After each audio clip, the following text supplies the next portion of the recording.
1883 ഇറ്റലിയിലെ റൊമാഗ്ന എന്ന പ്രദേശത്തെ പ്രൊഡാപ്പിയോ എന്ന ഗ്രാമത്തിലെ ഒരു ചെറിയ വീട്ടിലാണ് ബെനിറ്റോയുടെ കഥ ആരംഭിക്കുന്നത്.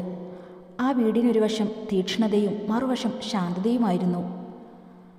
ബെനിറ്റോയുടെ അച്ഛൻ അലസാൻഡ്രോ മുസോളിനി ഒരു കൊല്ലപ്പണിക്കാരനായിരുന്നു. ഇരുമ്പടിക്കുന്ന ശബ്ദവും തീയുടെ ചൂടുമായിരുന്നു അച്ഛൻ്റെ ലോകം. ആലയിൽ നിന്ന് ഉയർന്നു വന്ന ശബ്ദം പോലെ അലസാൻഡ്രോയുടെ വാക്കുകളും തീവ്രമായിരുന്നു. അദ്ദേഹം ഒരു സോഷ്യലിസ്റ്റ് ആയിരുന്നു, അതായത് സാമൂഹിക സമത്വവാദി. കുട്ടി ബെനിറ്റോ പലപ്പോഴും ആലയുടെ ഒരു കോണിലിരുന്ന് അച്ഛൻ്റെ രാഷ്ട്രീയ പ്രസംഗങ്ങൾ കേൾക്കുമായിരുന്നു. ലോകം എങ്ങനെ മാറണം, തൊഴിലാളികൾക്ക് എങ്ങനെ നീതി ലഭിക്കണം എന്നതിനെക്കുറിച്ചുള്ള വിപ്ലവകരമായ ആശയങ്ങൾ ആ കൊച്ചുകുട്ടിയുടെ മനസ്സിൽ പതിഞ്ഞു. പോരാട്ടം, വിപ്ലവം തുടങ്ങിയ വാക്കുകൾ കേട്ടാണ് അവൻ വളർന്നത്. എന്നാൽ വീടിൻ്റെ മറ്റേ ഭാഗത്ത് ശാന്തതയുടെ പ്രതീകമായി അമ്മ റോസ മാൾട്ടോണി ഉണ്ടായിരുന്നു. റോസ ഒരു സ്കൂൾ അധ്യാപികയായിരുന്നു, മതവിശ്വാസിയും. മകൻ നല്ല വിദ്യാഭ്യാസം നേടണമെന്ന് അവർക്ക് നിർബന്ധമുണ്ടായിരുന്നു. അച്ഛൻ അവനെ രാഷ്ട്രീയത്തിൻ്റെ ചൂടിലേക്ക് വലിച്ചപ്പോൾ അമ്മ അവനെ സ്കൂളിലേക്കും പുസ്തകങ്ങളുടെ ലോകത്തേക്കും കൈപിടിച്ച് നയിച്ചു. അങ്ങനെ ബെനിറ്റോ ഒരു വശത്ത് വിപ്ലവത്തിൻ്റെയും കഷ്ടപ്പാടിൻ്റെയും പാഠങ്ങൾ പഠിച്ചു, മറുവശത്ത് അറിവിൻ്റെ വെളിച്ചം സ്വീകരിച്ചു. ദേഷ്യക്കാരനായ കുട്ടി ബെനിറ്റോ ഒരു സാധാരണ കുട്ടിയായിരുന്നില്ല. അവന് പെട്ടെന്ന് ദേഷ്യം വരുമായിരുന്നു. വഴക്കുണ്ടാക്കുന്നത് ഒരു ശീലമായിരുന്നു. കളിക്കിടയിൽ അവന് നിയന്ത്രണം നഷ്ടപ്പെടുമായിരുന്നു. ഒരിക്കൽ സ്കൂളിൽ വെച്ച് ഒരു സഹപാഠിയുമായി വഴക്കുണ്ടായപ്പോൾ അവന് ദേഷ്യത്തിൽ ഒരു കത്തി ഉപയോഗിച്ച് കുട്ടിയെ കുത്തി. ഈ സംഭവം അവനെ സ്കൂളിൽ നിന്ന് പുറത്താക്കപ്പെടാൻ കാരണമായി. ഈ ദേഷ്യവും അക്രമവാസനയും പിൽക്കാലത്ത് ഡ്യൂച്ചെ എന്ന ഏകാധിപതിയുടെ സ്വഭാവത്തിൻ്റെ അടിത്തറയായി. ദാരിദ്ര്യത്തിൻ്റെയും അച്ഛൻ്റെ തീവ്രചിന്തകളുടെയും സ്വന്തം നിയന്ത്രണമില്ലാത്ത ദേഷ്യത്തിൻ്റെയും സ്വാധീനത്തിൽ വളർന്ന ഒരു ബാല്യമായിരുന്നു ബെനിറ്റോയുടേത്. മുസോളിനിയുടെ കൗമാരം ആരംഭിക്കുന്നത് അമ്മയുടെ നിർബന്ധപ്രകാരം അവൻ അധ്യാപക പരിശീലനം പൂർത്തിയാക്കിയതോടെയാണ്. 1901 18-ാം വയസ്സിൽ അവനൊരു അധ്യാപക ജോലി ലഭിച്ചു. അമ്മ ആഗ്രഹിച്ചതുപോലെ അധ്യാപകനായെങ്കിലും ബെനിറ്റോയുടെ മനസ്സ് ക്ലാസ് മുറിയിലെ പുസ്തകങ്ങളിൽ ഒതുങ്ങി നിന്നില്ല. അച്ഛനിൽ നിന്ന് ലഭിച്ച സോഷ്യലിസ്റ്റ് ആശയങ്ങളായിരുന്നു അവൻ്റെ രക്തത്തിൽ. സാമൂഹിക സമത്വമില്ലായ്മയെക്കുറിച്ചും പാവപ്പെട്ടവരുടെ കഷ്ടപ്പാടുകളെക്കുറിച്ചുമെല്ലാം അവൻ ശക്തമായി സംസാരിച്ചു. അധ്യാപക ജോലിയേക്കാൾ അവൻ്റെ ശ്രദ്ധ രാഷ്ട്രീയത്തിലേക്കും പത്രപ്രവർത്തനത്തിലേക്കുമായിരുന്നു. ഇറ്റലിയിലെ സാധാരണ ജീവിതവും രാഷ്ട്രീയ സാഹചര്യങ്ങളും അവനെ തൃപ്തിപ്പെടുത്തിയില്ല. മെച്ചപ്പെട്ട ജീവിതം തേടിയും തീവ്രമായ സോഷ്യലിസ്റ്റ് ആശയങ്ങൾ പ്രചരിപ്പിക്കാനും വേണ്ടി 1902 ബെനിറ്റോ സ്വിറ്റ്സർലൻഡിലേക്ക് പോയി. അന്നവന് ഏകദേശം 19 വയസ്സാണ് പ്രായം. എന്നാൽ സ്വിറ്റ്സർലൻഡിലെ ജീവിതം എളുപ്പമായിരുന്നില്ല. അലച്ചിലും ദാരിദ്ര്യവും. അവന് സ്ഥിരമായൊരു ജോലി പോലും ലഭിച്ചില്ല. പട്ടിണിയും തണുപ്പും അവനെ ബുദ്ധിമുട്ടിച്ചു. പലപ്പോഴും തെരുവുകളിലും പാർക്കുകളിലുമായി അവൻ അന്തിയുറങ്ങി. ഈ ദാരിദ്ര്യം അവനെ കൂടുതൽ വിപ്ലവകാരിയാക്കി മാറ്റി. സ്വിറ്റ്സർലൻഡിലെ യൂണിവേഴ്സിറ്റി ലൈബ്രറികളിൽ അവൻ സമയം ചെലവഴിച്ചു. ലോകത്തിലെ പ്രമുഖ സോഷ്യലിസ്റ്റ് തത്വചിന്തകരുടെ കൃതികൾ അവൻ ആഴത്തിൽ പഠിച്ചു. അവിടെ വെച്ച് മറ്റ് സോഷ്യലിസ്റ്റ് നേതാക്കളുമായി അവൻ ചൂടേറിയ വാദപ്രതിവാദങ്ങളിൽ ഏർപ്പെട്ടു. അവൻ്റെ വാക്പാടവും ആശയങ്ങളോടുള്ള ആഴമായ അറിവും അവിടെ ശ്രദ്ധിക്കപ്പെട്ടു. സോഷ്യലിസ്റ്റ് പ്രസംഗങ്ങളിലൂടെയും പ്രവർത്തനങ്ങളിലൂടെയും സ്വിറ്റ്സർലാൻഡിൻ്റെ സർക്കാരിൻ്റെ ശ്രദ്ധയിൽപ്പെട്ട മുസോളിനി പലതവണ അറസ്റ്റ് ചെയ്യപ്പെടുകയും ജയിലടയ്ക്കപ്പെടുകയും ചെയ്തു. പിന്നീട് മുസോളിനിയുടെ പത്രപ്രവർത്തനങ്ങളിലേക്കുള്ള സമയത്താണ് മുസോളിനി തൻ്റെ ഏറ്റവും വലിയ ശക്തിയായ വാക്കുകളുടെ ശക്തി തിരിച്ചറിഞ്ഞത്. അവൻ സോഷ്യലിസ്റ്റ് പത്രങ്ങളിൽ ലേഖനങ്ങൾ എഴുതാൻ തുടങ്ങി. അവൻ്റെ ലേഖനങ്ങൾ തീവ്രവും വികാരപരവും ശ്രദ്ധേയവുമായിരുന്നു. 1904 ഇറ്റലിയിലേക്ക് മടങ്ങിയെത്തിയപ്പോഴേക്കും അവനൊരു സാധാരണ അധ്യാപകനല്ലാതായി മാറിയിരുന്നു. തീവ്രമായ സോഷ്യലിസ്റ്റ് നേതാവ്, പ്രതിഭാധനനായ പത്രപ്രവർത്തകൻ, ആളുകളെ ആകർഷിക്കാൻ കഴിവുള്ള വാഗ്മി എന്നീ നിലകളിൽ അവൻ ഇറ്റലിയിൽ അറിയപ്പെട്ടു തുടങ്ങി.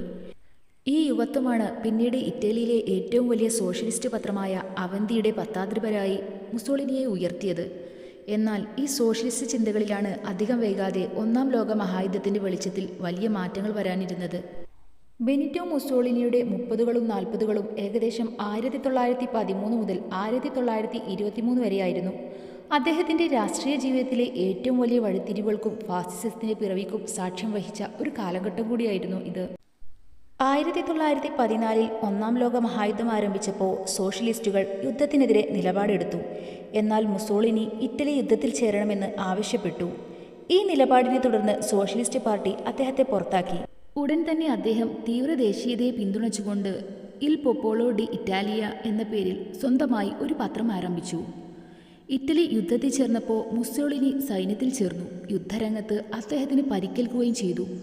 യുദ്ധം കഴിഞ്ഞപ്പോൾ ഇറ്റലിക്ക് യുദ്ധത്തിൽ നിന്ന് മതിയായ നേട്ടങ്ങളൊന്നും ലഭിച്ചില്ലെന്ന് മുസോളിനി വാദിച്ചു. ഇത് ഇറ്റാലിയൻ ജനതയിൽ നിലനിന്നിരുന്ന നിരാശ മുതലെടുക്കാൻ അദ്ദേഹത്തിന് അവസരം നൽകി.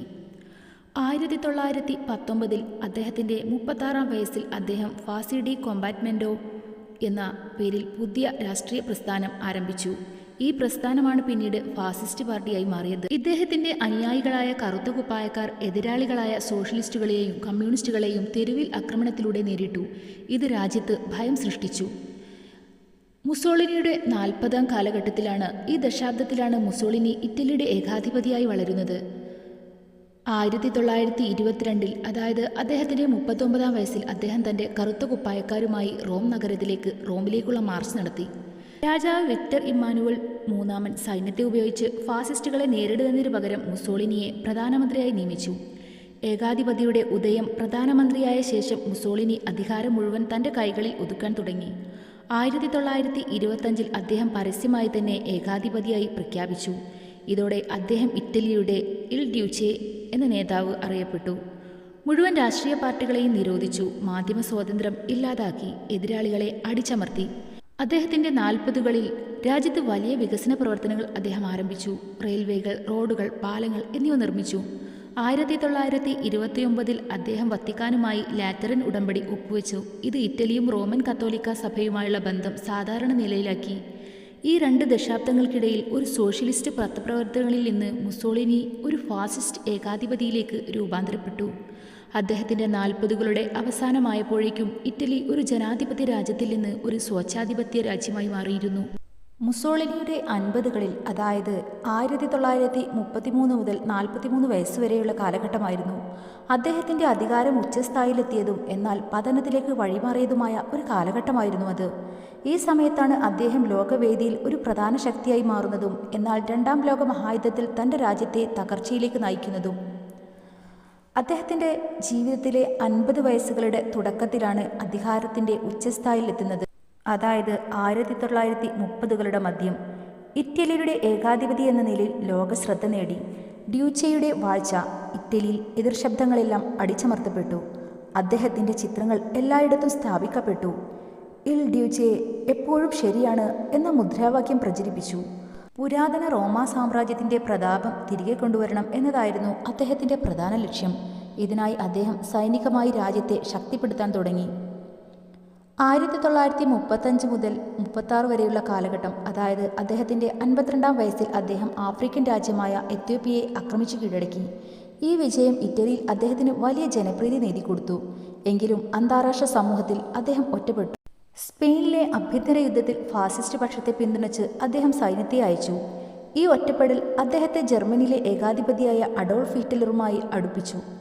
1936 രൂപീകരിച്ച ഈ സഖ്യം പിന്നീട് ലോകത്തെ വിഭജിച്ച അച്ചുതണ്ട് ശക്തികളാക്കി മാറി. മുസോളിനിയുടെ 50കളുടെ അവസാനമായപ്പോഴേക്കും മുസോളിനിയുടെ തീരുമാനങ്ങൾ രാജ്യത്തെ ദുരന്തത്തിലേക്ക് നയിച്ചു.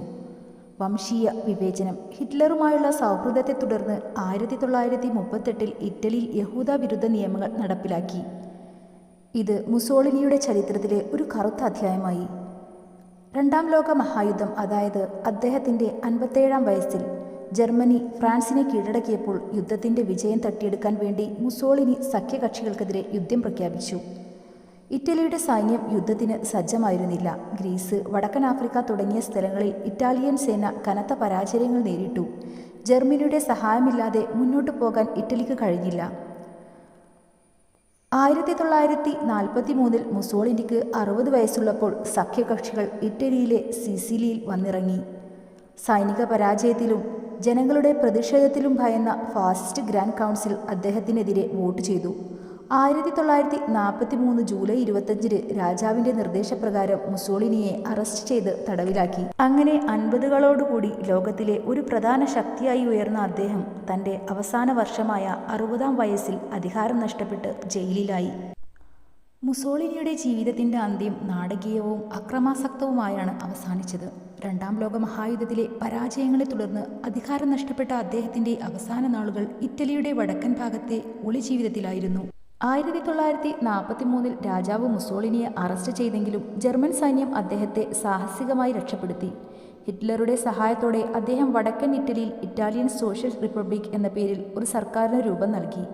ഈ സർക്കാർ ജർമ്മൻ നിയന്ത്രണത്തിലായിരുന്നു. മുസോളിനി ഇവിടെ ഡ്യൂച്ചിയായി തുടർന്നെങ്കിലും അദ്ദേഹത്തിന് കാര്യമായ സ്വാധീനമുണ്ടായിരുന്നില്ല. ഇക്കാലത്ത് ഇറ്റലിയിൽ ജർമ്മൻ സൈന്യത്തിനെതിരായും ഫാസിസത്തിനെതിരായും ഒളിപ്പോരാളികൾ ശക്തമായ ആക്രമണങ്ങൾ നടത്തിക്കൊണ്ടിരുന്നു. യുദ്ധത്തിൽ ജർമ്മനി പരാജയത്തിന്റെ വക്കിലെത്തിയതോടെ മുസോളിനി തന്റെ ജീവൻ രക്ഷിക്കാൻ ശ്രമിച്ചു. 1945 ഏപ്രിൽ മാസത്തിൽ സഖ്യകക്ഷികൾ ഇറ്റലിയിൽ പൂർണ്ണമായി മുന്നേറിയപ്പോൾ മുസോളിനി തന്റെ കാമുകി ക്ലാര പെറ്റാച്ചിയോടൊപ്പം സ്വിറ്റ്സർലൻഡിലേക്ക് രക്ഷപ്പെടാൻ ശ്രമിച്ചു. ജർമ്മൻ പട്ടാളത്തിന്റെ ട്രക്കുകളുടെ അകമ്പടിയോടെ സൈനിക വേഷം ധരിച്ചാണ് അദ്ദേഹം യാത്ര ചെയ്തത്. യാത്രാമധ്യേ കോമോ തടാകത്തിന് സമീപം വെച്ച് കമ്മ്യൂണിസ്റ്റ് പാർട്ടിസൻ പോരാളികൾ അദ്ദേഹത്തെ യാത്രാസംഘത്തെ തടഞ്ഞു. വസ്ത്രം മാറി ഒളിച്ചിരിക്കാൻ ശ്രമിച്ച മുസോളിനിയെ പോരാളികൾ തിരിച്ചറിഞ്ഞു. ഏപ്രിൽ 28, 1945 പോരാളികൾ മുസോളിനിയെയും ക്ലാര പെറ്റാച്ചിയെയും വെടിവെച്ചു കൊന്നു. മിലാനിലെ പ്രദർശനം. മുസോളിനിയുടെയും ക്ലാരയുടെയും മറ്റ് ഫാസിസ്റ്റ് നേതാക്കളുടെയും മൃതദേഹങ്ങൾ മിലാൻ നഗരത്തിലെ പിയാസാലെ ലോറേറ്റോ എന്ന പൊതുസ്ഥലത്തേക്ക് കൊണ്ടുവന്നു. അവ പൊതുജനങ്ങൾക്ക് കാണാനായി തലകീഴായി കെട്ടിത്തൂക്കി പ്രദർശിപ്പിച്ചു. ഒരു ക്രൂരമായ അന്ത്യം. ഇറ്റാലിയൻ ജനതയ്ക്ക് ഫാസിസത്തോടുള്ള വെറുപ്പും നീരസവും എത്രത്തോളമായിരുന്നുവെന്ന് ഇത് വിളിച്ചോതുന്നതായിരുന്നു. ഒരു ഏകാധിപതിയുടെ ജീവിതം അപമാനകരമായ ഒരു അന്ത്യത്തോടെ അവസാനിച്ചു. ഇതുപോലെയുള്ള വീഡിയോസ് നിങ്ങൾക്ക് ഇഷ്ടമാണെങ്കിൽ ദയവ് ചെയ്ത് ലൈക്കും സബ്സ്ക്രൈബും ചെയ്ത് എന്നെ സപ്പോർട്ട് ചെയ്യുക.